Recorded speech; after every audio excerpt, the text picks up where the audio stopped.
The first example that we worked with was a relatively nice function. It was a polynomial, and those tend to be easier to work with. Here in this graph, we've got a lot more going on. We've got some holes, we've got some breaks, so we're going to talk about how to evaluate limits at these more complicated points.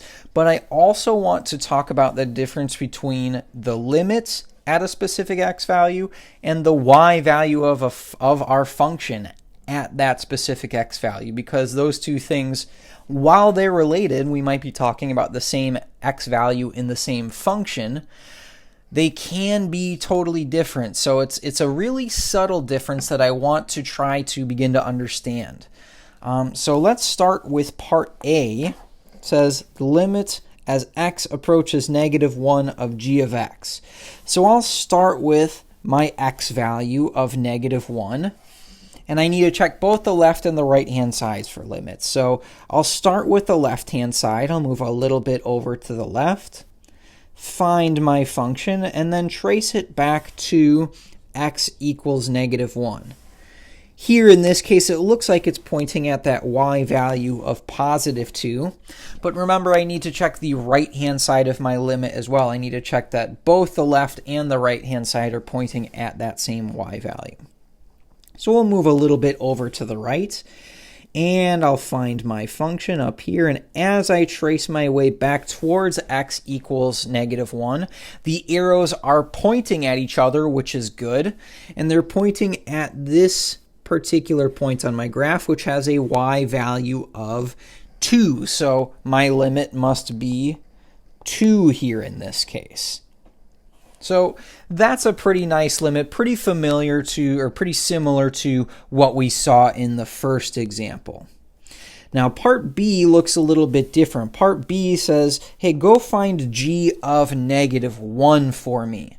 So this is really saying find the y value of our function g when x is equal to -1. So we're talking about the same function, this blue function that we have here, and we're talking about the same x value. So we're still talking about -1. When we talk about the y value of our function or evaluating our function, we don't need to check the left and the right hand sides. We can just go straight up or down, so in this case up to wherever our function exists. So here my function exists right there at that point at -1, 2. And remember, we're looking for a y value right here. So what's the y value of that point that I found? Well, it's 2. So this is probably going to be most cases that we see, or at least most nicer functions that we work with. We tend to like it when the limit has the same value as our function, when those two are equal. It has a whole special name. It's called continuity, and we'll talk about that later.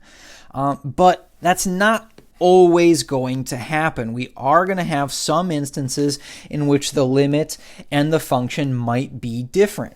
So let's look at what might happen in that case. So part C and D, here we're going to talk about the same x value. We're going to talk about the limit as x approaches 3 and the y value of our function at 3. So we want to find our limit of g of x at x equals 3 and our y value of our function at x equals 3. So I'm going to start by finding my x value right here.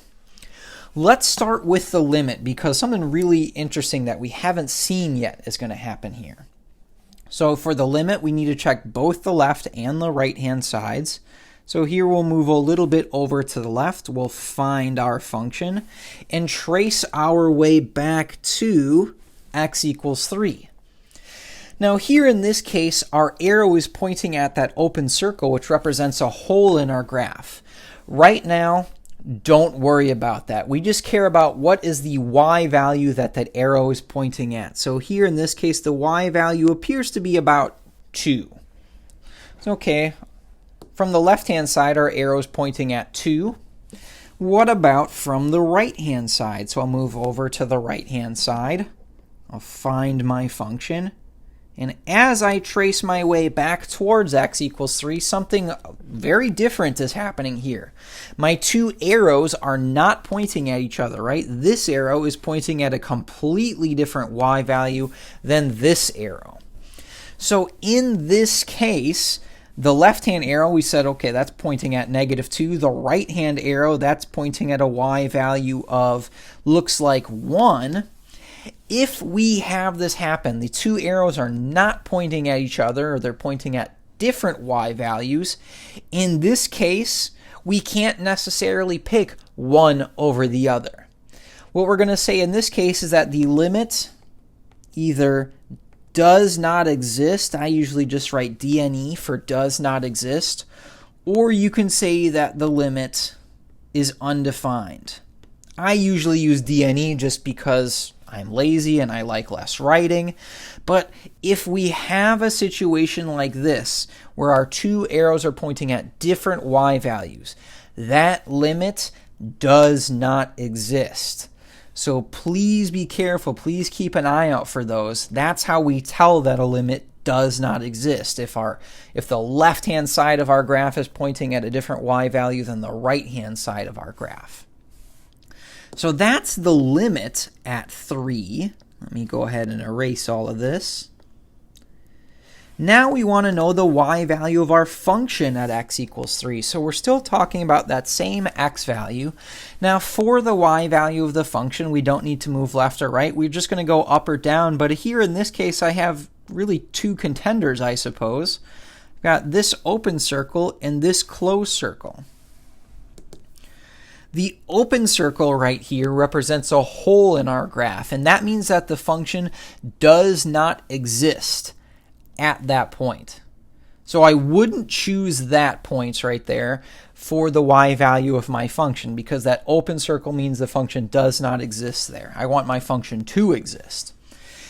I'm going to look for a closed circle in this case, which I have one down here, and that is going to be the y value of my function. That is going to be the value of my function. So I'm going to find the y value of that point right there. Looks like it's roughly -1. So we're going to say g of 3 is equal to -1. So this is a little bit different from parts A and B. In parts A and B, we had, okay, the limit was the same as the value of the function, but here in this case, the limit did not exist, but the value of the function did. It was -1. So that's one thing that can happen. Let's look at parts E and F. Here we're talking about an x value of 0. So we're going to look at 0 this time. So we're just looking at the y-axis. Let's start with the limit once again. So here's 0. We'll start with the left-hand side. And as our as our x value, as our function gets closer and closer to x equals 0, it looks like it's pointing at that open circle. For limits, we don't care about open or closed circles. We just care about what y value is that arrow pointing at. What y value are we getting closer and closer to? Here it looks like from the left-hand side, we're getting closer and closer to 3. But we've got to check that right-hand side too, make sure that the limit exists. So if I check the right-hand side of our function, the arrows are pointing at that same spot. They're both pointing at this point right here that I've just highlighted, and that point has a y value of 3. So that is the value of my limit. So there's my limit. It's 3. Let's talk about the y value of the function. So for part F, what is g of 0? Now we said for for the y value of the function, we don't need to move to the left or the right. We can just kind of look at this one specific x value. And I'm going to look up and down to find where my function exists. Well, at x equals 0, I can just kind of look along my y-axis. The only point that I have right here is at 0, 3, but we have that open circle. We just said last time that that is a hole, and that means that our graph does not exist there. And in this case, there's no other closed circles. I have this red dot, but that's from me just drawing in so that we know where to look. But for the rest of this graph, there's nothing else there's no other y values here. So in this case, we would say that g of 0, our function, again, either does not exist or is undefined here. So here we have the reverse of what happened last time. Last time we had the limit did not exist, but the function did. But this time around here, the limit does exist, but the function does not. So okay, that's pretty interesting that we can have both of those two cases occur. Let's look at, for this last part right here, we're going to look at -4. So we're going to look at an x value of -4. So I'll find my x value of -4 right here. And again, I'm going to move a little bit to the left and a little bit to the right. We'll start with the limit. Move a little bit to the left. We'll find our function.